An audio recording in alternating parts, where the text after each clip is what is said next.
বৈতরণী নদীর রহস্য আসলে কি? মৃত্যুর পর আত্মার কেমন গতি হয় এখানে? মৃত্যুর পরে সবাইকে নাকি পেরোতে হয় এই নদী। জানেন বৈতরণী নদী কোথায়, কেমন এর চেহারা? হিন্দু ধর্মে বহু নদীকে খুব শুভ বলে মনে করা হয়। গঙ্গা, যমুনা, গোদাবরী নদী এই তালিকায় রয়েছে। গঙ্গা জলে সব পাপ ধুয়ে যায় বলে অনেকে বিশ্বাস করেন, কিন্তু এর বাইরেও রয়েছে একটি গুরুত্বপূর্ণ নদী যার কথা বললে বুক কেঁপে ওঠে অনেকের।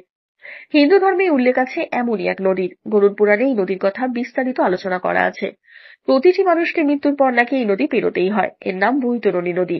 কোনো পাপী আত্মাকে দেখলে বৈতরণী নদী টকবক করে ফুটতে আরম্ভ করে। ঠিক এমনটাই বিশ্বাস।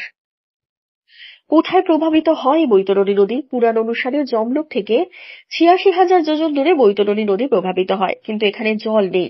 বদলে এই নদীতে থাকে শুধুই রক্ত এবং পুজ। মৃত্যুর পর যখন আত্মাকে যমলোকে যেতে হয়, পথেই বৈতরণী নদী পেরোতেই হয়। এখানে ঘুরে বেড়ায় ভয়ঙ্কর সব পোকা, কুমির এবং শকুন।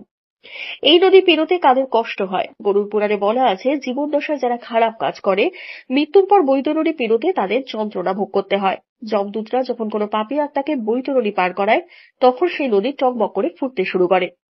যে ব্যক্তি জীবনে কখনো ভালো কাজ করেনি, অসহায়কে কখনো সাহায্য করেনি, বৈতরণী পেরোতে তাকে মারাত্মক যন্ত্রণার মধ্য দিয়ে যেতে হয়।